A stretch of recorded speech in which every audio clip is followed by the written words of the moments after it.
Prince William compared his eldest son, Prince George, to a caged animal if the young royal doesn't get to spend time outdoors. In ITV forthcoming documentary, Prince William, A Planet for Us All, the Duke of Cambridge speaks about how his three children, George, Charlotte, Louis, fell in love with nature, and what he encouraged them to protect the environment.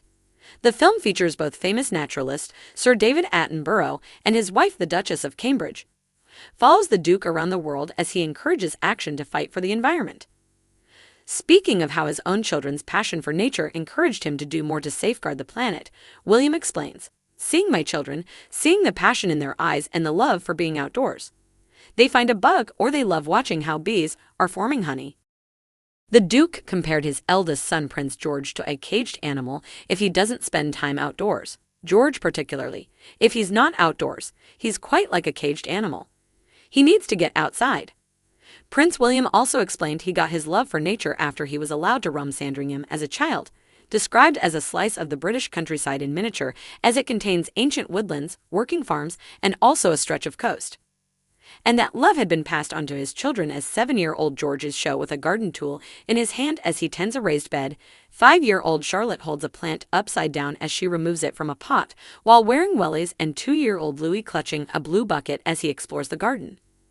Reflecting on fatherhood, William also says how his life is different now that he has children because he's responsible for 3 small people instead of just himself. William said, "I think you realize a lot more when you become a father. I was quite a happy-go-lucky young guy, enjoyed parties, and then all of a sudden you go, well, hang on a second, there's a little person here, I'm responsible for that person." According to Express, in another shot of the documentary, William made a surprise visit to the Eco Emeralds founded by children to make insect-friendly patches in towns and cities. Answering a question about whether George had taught him to do the floss dance, he told the giggling children, "No, Charlotte can floss, she can already floss at 4. You don't want to see me floss. Catherine can floss, but I can't. It's like a really horrible film to watch me floss." Speaking about preserving nature, he said, "You can't take it for granted. It's so impressive, and I think people forget just what's on their back doorstep and how lucky we are to have such beautiful countryside. I mind awfully that if we are not going to protect the UK, then we are letting a very beautiful gem just disintegrate."